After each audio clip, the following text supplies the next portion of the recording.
Hello there. So today, I will be reading with you The Portrait of Dorian Gray by Oscar Wilde.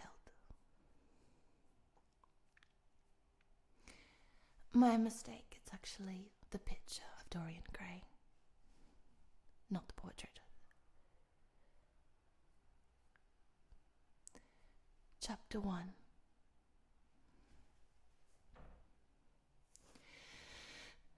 The studio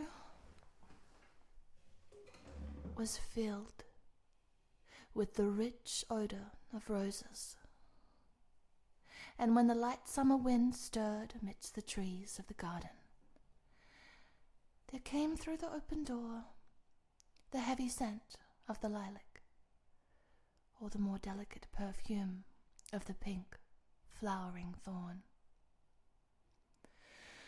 From the corner of the divan of Persian saddlebags, on which he was lying, smoking, as was his custom, innumerable cigarettes, Lord Henry Wotton could just catch the gleam of the honey-sweet and honey-coloured blossoms of a laburnum, whose tremulous branches seemed hardly able to bear the burden of a beauty so flame-like as theirs. And now and then the fantastic shadows of birds in flight flitted across the long, tussore silk curtains that were stretched in front of the huge window, producing a kind of momentary Japanese effect, and making him think of those pallid, jade-faced painters of Tokyo, who, through their medium of art, that is necessarily immobile, seek to convey the sense of swiftness and motion. The sullen murmur of the bees shouldering their way through the long, unmown grass, or circling with monotonous insistence round the dusty gilt horns of the straggling woodbine, seemed to make the stillness more oppressive. The dim roar of London was like the burden note of a distant organ. In the centre of the room, clamped to an upright easel, stood the full-length portrait of a young man of extraordinary personal beauty, and in front of it, some little distance away, was sitting the artist himself, Basil Hallward,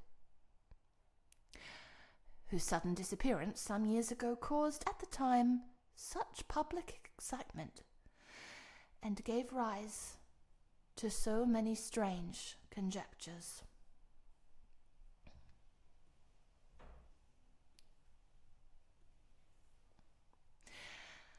As the painter looked at the gracious and comely form he had so skilfully mirrored in his art, a smile of pleasure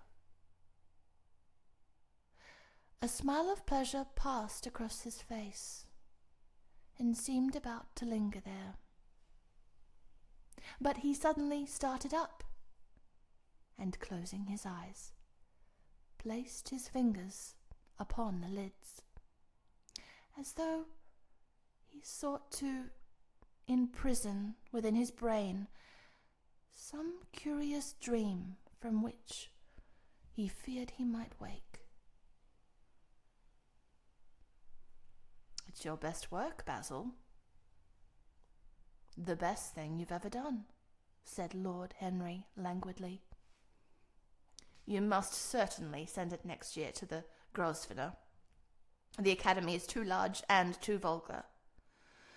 Whenever I've gone there, there have been either so many people that I have not been able to see the pictures, which was dreadful, or so many pictures that I have not been able to see the people, which was worse. The Grosvenor is definitely the only place. I don't think I shall send it anywhere, he answered, tossing his head back in that odd way that used to make his friends laugh at Oxford. No, I won't send it anywhere. Lord Henry elevated his eyebrows and looked at him in amazement. Through the thin blue wreaths of smoke that curled up in such fanciful halls from his heavy opium-tainted cigarette. Not send it anywhere? My dear fellow, why? Have you any reason? What odd chaps you painters are. You do anything in the world to gain a reputation, and as soon as you have one, you seem to want to throw it away. It is silly of you, for there is only one thing in the world worse than being talked about, and that is not being talked about. A portrait like this would set you far above all the young men in England, and make the old men quite jealous. If old men are capable of any emotion. I know you will laugh at me, he replied. But I really can't explain it. I've put too much of myself into it. Lord Henry stretched himself out on the divan and laughed. Yes, I knew you would, but it is quite true all the same. That was the wrong character. I have to do that again. Yes, I knew you would, but it is quite true all the same. Too much of yourself in it. Upon my word, Basil, I didn't know you were so vain. And I can't really see any resemblance between you, with your rugged, strong face and your coal-black hair, and this young Adonis? Is that how you say it? Adonis, who looks as if he was made out of ivory and rose leaves. Why, my dear Basil, he is a Narcissus. And you, well, of course, you have an intellectual expression and all of that, but beauty, real beauty, ends where an intellectual expression begins. Intellect is in itself a mode of exaggeration and destroys the harmony of any face. The moment one sits down to think, one becomes all nose or all forehead or something horrid. Look at the successful men in any of the learned professions. How perfectly hideous they are. Well, except, of course, in church, but then in church they don't really think. The bishop keeps on saying at the age of 80 what he was told to say when he was a boy of 18, and as a natural consequence, he always looks absolutely delightful. Your mysterious young friend, whose name you have never told me, but whose picture really fascinates me, never thinks. I feel quite sure of that. He is some brainless, beautiful character who should always be here in winter when we have no flowers to look at, and always here in summer when we want something to chill our intelligence. Don't flatter yourself, Basil. You are not in the least like him. You don't understand me, Harry, answered the artist. Of course I am not like him. I know that perfectly well indeed. I should be sorry to look like him. You shrug your shoulders, but I am telling you the truth. There is a fatality about all physical and intellectual distinction. The sort of fatality that seems to dog through history the faltering steps of kings. It is better not to be different from one's fellows. The ugly and the stupid have the best of it in this world. They can sit at their ease and gape at the play. If they know nothing of their victory, they are at least spared the knowledge of defeat. They live as well as we all should live, undisturbed, indifferent, and without disquiet. They neither bring ruin upon themselves, nor ever receive it from alien hands. Your rank and wealth, Harry, my brains, such as they are, my art, whatever it may be worth, Dorian Gray's good looks, we shall all suffer for what the gods have given us. Suffer terribly. Dorian Gray. Is that his name? Asked Lord Henry, walking across the studio towards Basil Hallward. Yes, that is his name. I didn't intend to tell you. But why not? I can't explain. When I like people immensely, I never tell their names to anyone. It's like surrendering a part of them. And I've grown to love secrecy. It seems to be the one thing that can make modern life mysterious or marvelous to us. The commonest thing is delightful if one hides it. When I leave town now, I never tell people where I'm going. If I did, I would lose all my pleasure. It is a silly habit, I dare say, but somehow it seems to bring a great deal of romance into one's life. I suppose you think me awfully foolish about it. Not at all, answered Lord Henry. Not at all, my dear Basil. You seem to forget that I'm married, and the one charm of marriage is that it makes a life of deception absolutely necessary for both parties. I never know where my wife is, and my wife never knows what I'm doing. When we meet, we do meet occasionally, when we dine out together or go down to the Duke's, we tell each other the most absurd stories with the most serious faces. My wife is very good at it, much better, in fact, than I am. She never gets confused over her dates, and I always do. But when she does find me out, she makes no row at all.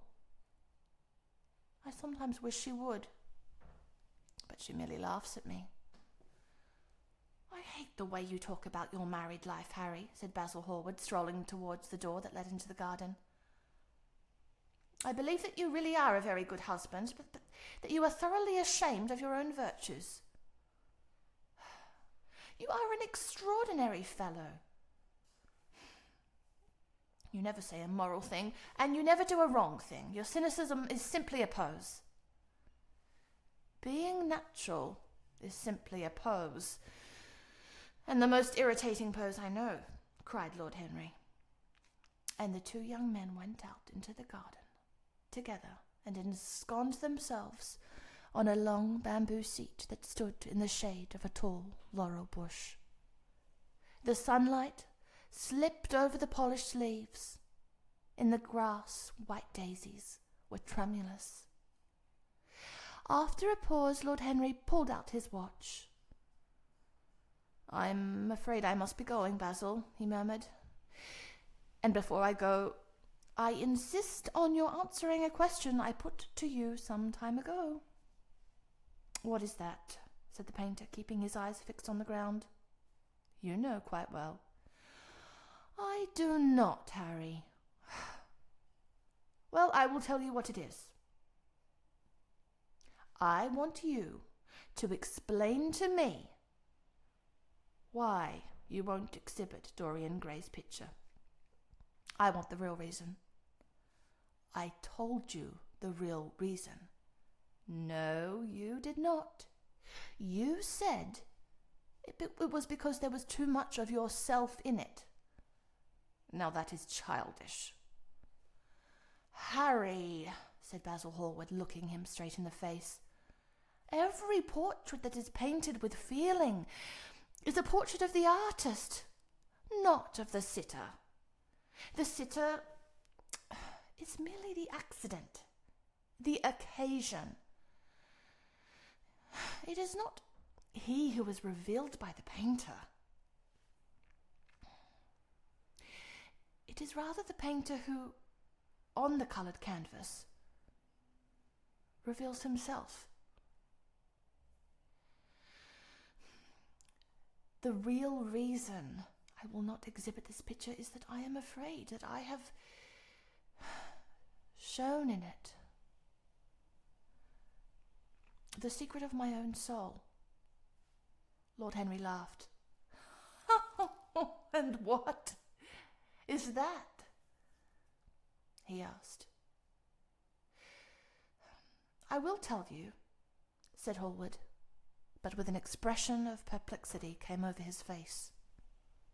I am all expectation, Basil, continued his companion, glancing at him. Oh, well, there is really very little to tell, Harry, answered the painter. And I'm afraid you will hardly understand it. Perhaps you will hardly believe it. Lord Henry smiled, and leaning down plucked a pink-petalled daisy from the grass and examined it. I am quite sure I shall understand it, he replied, gazing intently at the little golden white feathered disc. And as for believing things,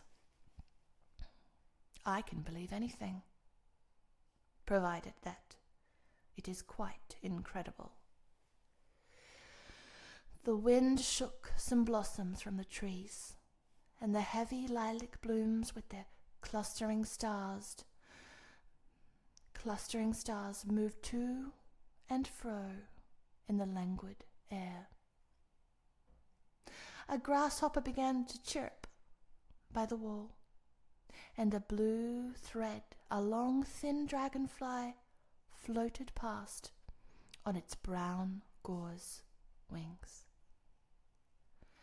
Lord Henry felt as if he could hear Basil Hallward's heart beating, and wondered what was coming. The story is simply this, said the painter after some time. 2 months ago I went to a crush at Lady Brandon's. You know, we poor artists have to show ourselves in society from time to time, just to remind the public that we are not savages. With an evening coat and a white tie, as you told me once. Anybody, even a stockbroker, can gain a reputation for being civilized. Well, after I'd been in the room with, it must have been about 10 minutes, talking to huge overdressed dowagers and tedious academians, I suddenly became conscious that someone was looking at me. I turned halfway round and saw Dorian Gray for the first time. When our eyes met, I felt that I was going pale. A curious sensation of terror came over me, and I knew that I had come face to face with someone whose mere personality was so fascinating that if I allowed it to do so, it would absorb my whole nature, my whole soul, my very art itself. I did not want any external influence in my life. You know, Harry, how independent I am by nature. I've always been my own master. Had at least always been so till I met Dorian Gray. Then, but I don't know how to explain it to you. Something seemed to tell me that I was on the verge of a terrible crisis in my life. I had a strange feeling that fate had in store for me exquisite joys and exquisite sorrows. I grew afraid and turned to quit the room. It was not a conscience that made me do so. It was a sort of cowardice. I take no credits to myself for trying to escape. Conscience and cowardice are really the same things, Basil. Conscience is the trade name of the firm. That is all. I don't believe that, Harry, and I don't believe you do either. However, whatever was my motive, and it may have been pride, for I used to be very proud, I certainly struggled to the door. There, of course, I stumbled across Lady Brandon. "You are not going to run away so soon, Mr. Hallward," she screamed out. You know her curiously shrill voice. "Yes, she is a peacock in everything but beauty," said Lord Henry, pulling the daisy to bits with his long, nervous fingers. "Well, I couldn't get rid of her. She brought me up to royalties and people with stars and garters and elderly ladies with gigantic tiaras and parrot noses. She spoke of me as her dearest friend. I'd only met her once before, but she took it into her head to lionize me. I believe some picture of mine had made a great success at the time. At least it had been chattered about in the penny newspapers, which is the 19th century standard of immortality. Suddenly I found myself face to face with the young man whose personality had so strangely stirred me. We were quite close, touching, almost. Our eyes met again. It was reckless of me, but I asked Lady Brandon to introduce me to him.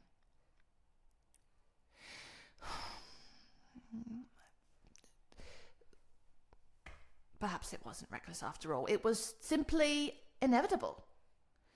We would have spoken to each other without any introduction. I am sure of that.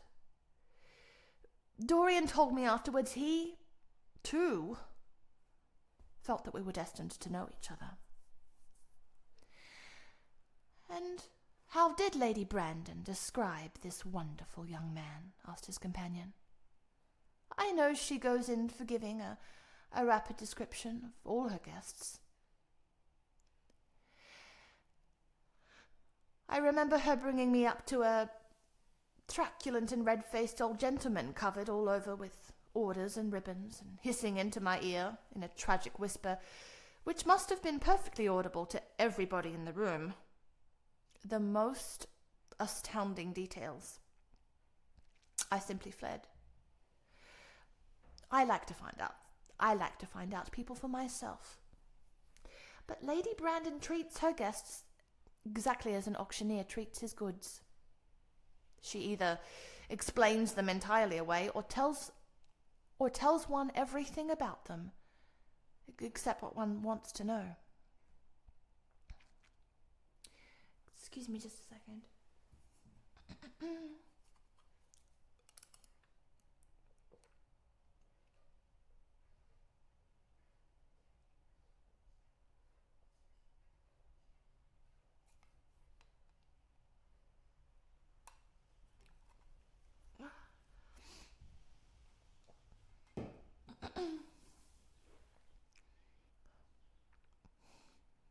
Poor Lady Brandon. "You are hard on her, Harry," said Hallward listlessly. "My dear fellow, she tried to found a salon and only succeeded in opening a restaurant. How could I admire her? But tell me, what did she say about Mr. Dorian Gray?" something like, charming boy. Poor dear mother and I are absolutely inseparable. Quite forget what he does. Afraid he, he doesn't do anything at all. Oh, yes, he plays the piano. Or is it the violin? Dear Mr. Gray? Neither of us could help laughing, and we became friends at once. Laughter is not at all a bad beginning for a friendship, and it is far the best ending for one, said the Lord, plucking another daisy. Hallward shook his head. You don't understand what friendship is.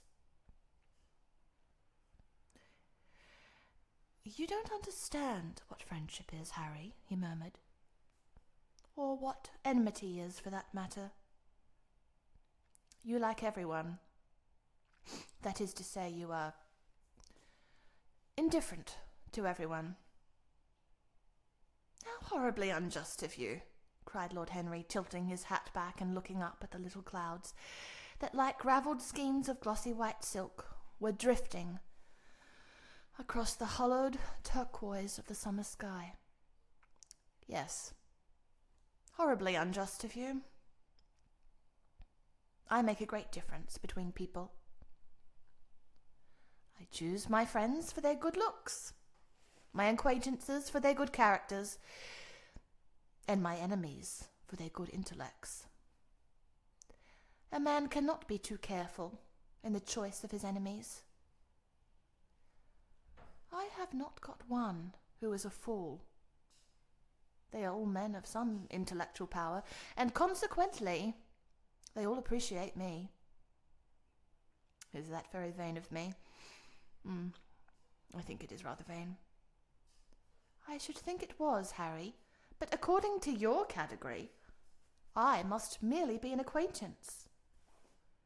Oh, my dear old Basil, you are much more than an acquaintance, and much less than a friend. A sort of brother, I suppose. Oh, brothers? I don't care for brothers. My elder brother won't die, and my younger brothers seem to do nothing but. Harry, exclaimed Howard, frowning. My dear fellow, I am not quite serious, but I can't help detesting my relations. Oh, I suppose it comes from the fact that none of us can stand other people that have the same faults as ourselves. I quite sympathize with the rage of the English democracy against what they call the vices of the upper orders.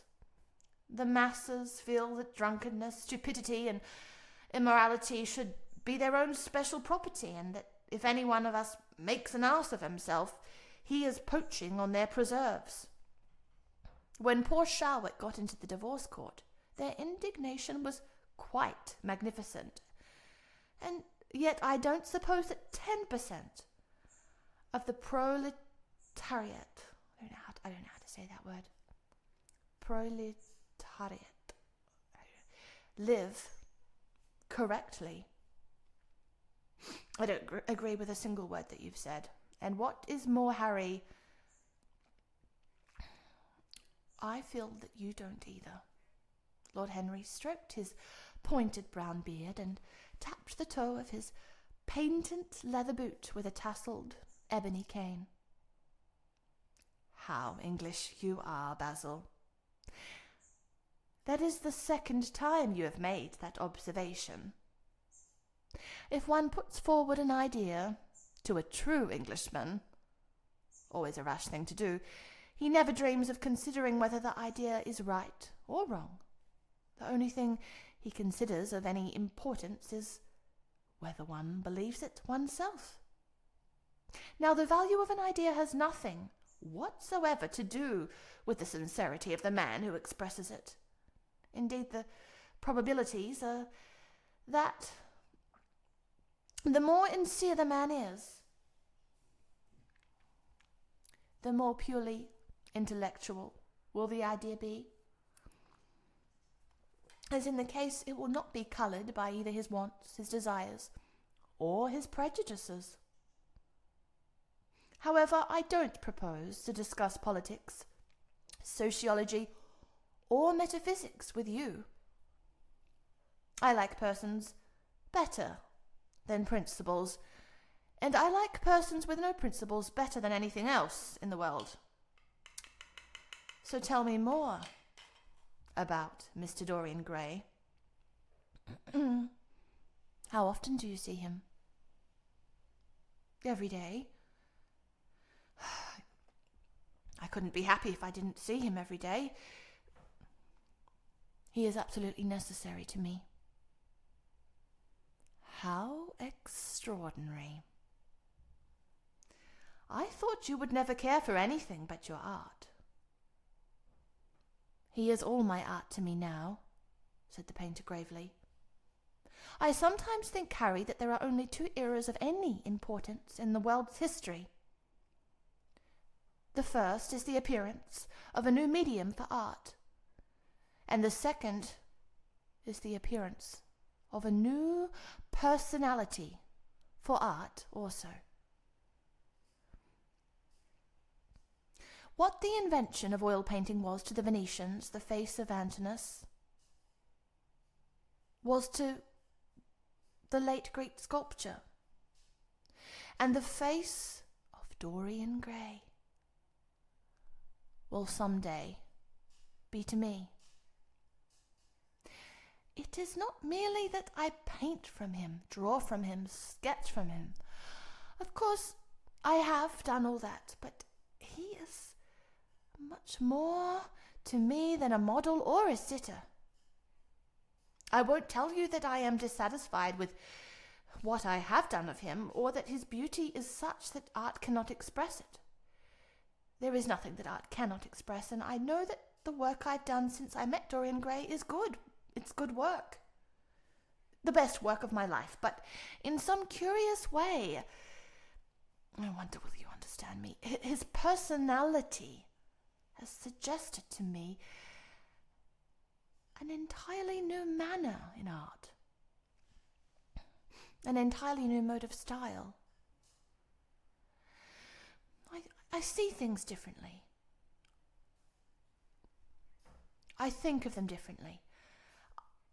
I now recreate life in a way that was hidden to me before.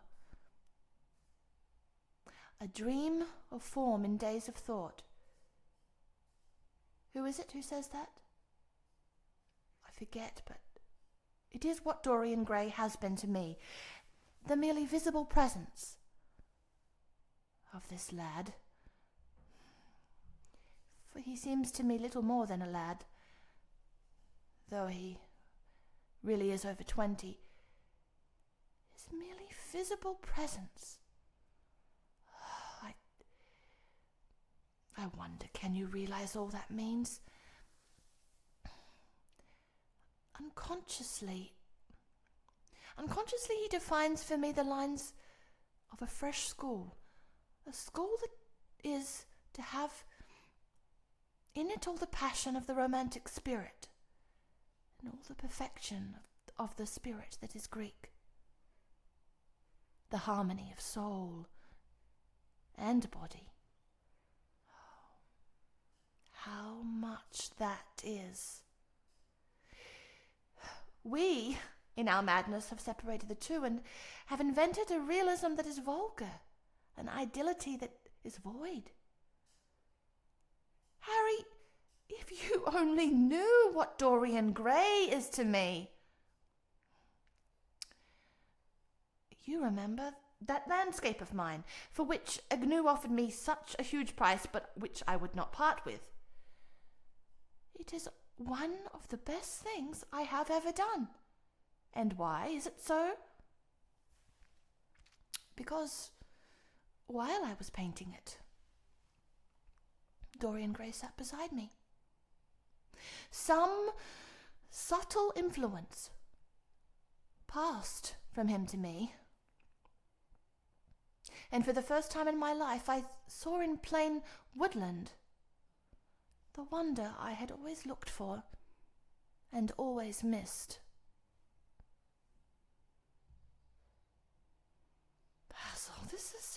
extraordinary. I must see Dorian Gray. Howard got up from the seat and walked up and down the garden. After some time, he came back. "Harry," he said,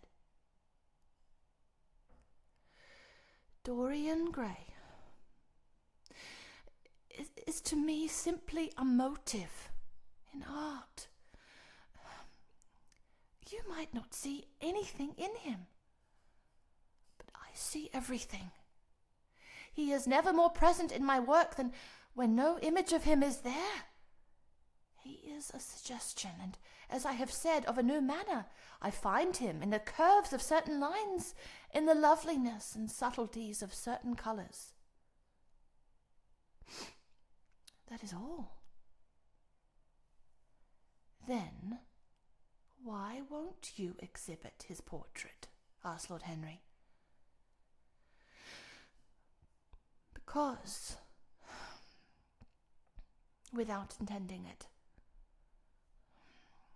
I have put into some expression of all this curious artistic idolatry of which, of course, I have never cared to speak to him. He knows nothing about it. He shall never know anything about it. But the world might guess it.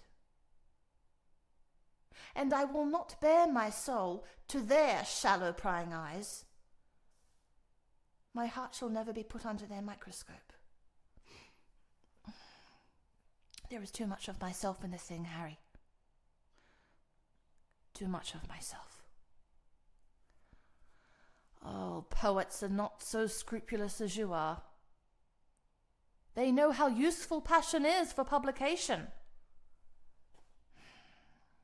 Nowadays a broken heart will run to many editions." "I hate them for it," cried Hallward. "An artist should create beautiful things, but should put nothing of his own life into them. We live in an age where men treat art as if it were meant to be a form of autobiography. And we have lost the abstract sense of beauty. Some day I will show the world what it is. And for that reason, the world shall never see the portrait of Dorian Gray." "I think you are wrong, Basil. But I won't argue with you. It is only the intellectually lost who ever argue. Tell me, is Dorian Gray very fond of you?" The painter considered for a few moments. "He likes me," he answered after a pause. "I know he likes me.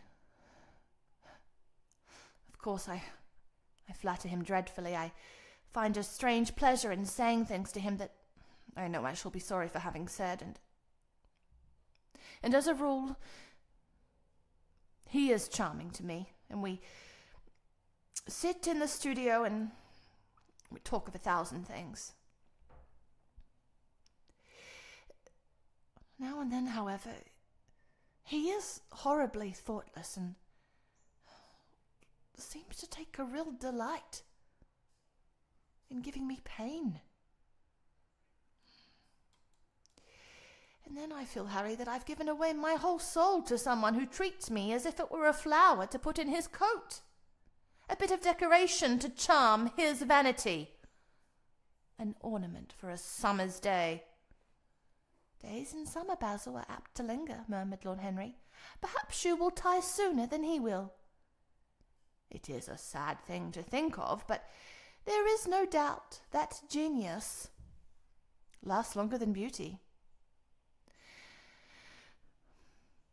That accounts for the fact that we all take such pain to over-educate ourselves in the wild struggle for existence. We want to have something that endures, and so we fill our minds with rubbish and facts in the silly hope of keeping our place.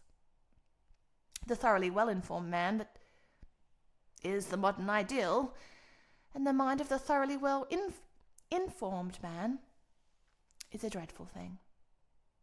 It's like a bric-a-brac. It's like a bric-a-brac shop, all monsters and dust, with everything priced over its proper value.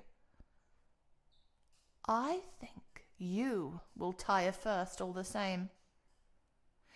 Some day you will look at your friend, and he will seem to you to be a little out of drawing. Or you won't like his tone of colour, or something. You will bitterly reproach him in your own heart, and seriously think that he has behaved very badly to you. The next time he calls, you will be perfectly cold and indifferent. It will be a great pity, for it will alter you. What you have told me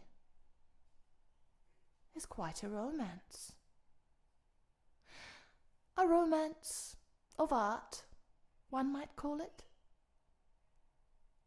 And the worst of having a romance of any kind is that it leaves one so unromantic. Harry, don't talk like that. As long as I live, the personality of Dorian Gray will dominate me. You can't feel what I feel. You change too often.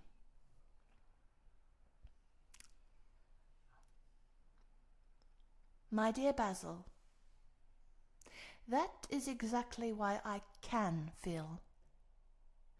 Those who are faithful know only the trivial side of love. It is the faithless who know love's tragedies.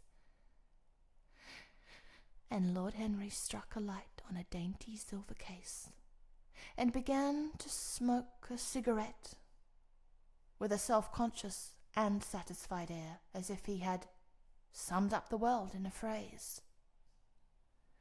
There was a rustle of chirping sparrows in the green liqueur leaves of the ivy, and the blue cloud shadows chased themselves across the grass like swallows.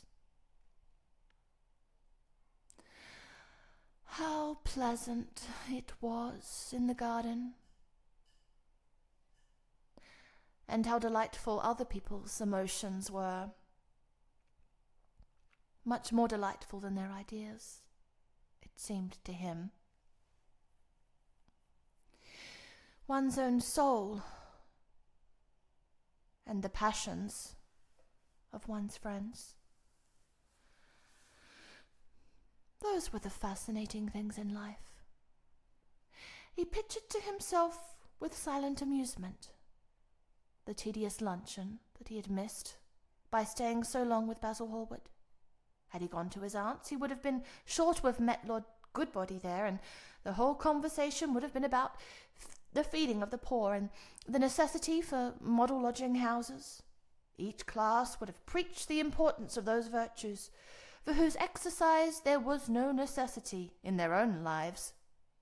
The rich would have spoken on the value of thrift, and the idle grown eloquent over the dignity of labour. It was charming to have escaped all that. As he thought of his aunt, an idea seemed to strike him. He turned to Hallward and said, "My dear fellow, I've just remembered." "Remembered what, Harry?" "Where I heard the name of Dorian Gray." "Where was that?" asked Howard with a slight frown. "Don't look so angry, Basil. It was at my Aunt Lady Agatha's. She told me she had discovered a wonderful young man who was going to help her in the East End, and that his name, it was Dorian Gray. I am bound to state that she never told me he was good-looking. Women have no appreciation of good looks. At least good women have not. She said that he was very earnest and had a beautiful nature. I at once pictured to myself a creature with spectacles and lank hair, horribly freckled, and tramping about on huge feet. I wish I'd known it was your friend. I'm very glad you didn't, Harry. Why? I don't want you to meet him. You don't want me to meet him? No. Mr. Dorian Gray is in the studio, sir, said the butler, coming into the garden. You must introduce me now, cried Lord Henry. The painter turned to his servant, who stood blinking in the sunlight. Ask Mr. Gray to wait, Parker. I shall be there in a few moments. The man bowed and went up the walk. Then he looked at Lord Henry. Dorian Gray is my dearest friend, he said. He has a simple and a beautiful nature. Your aunt was quite right. Don't spoil him, and don't try to influence him. Your influence would be bad. The world is wide and has many marvelous people in it. Don't take away from me the one person who gives to my art whatever charm it possesses.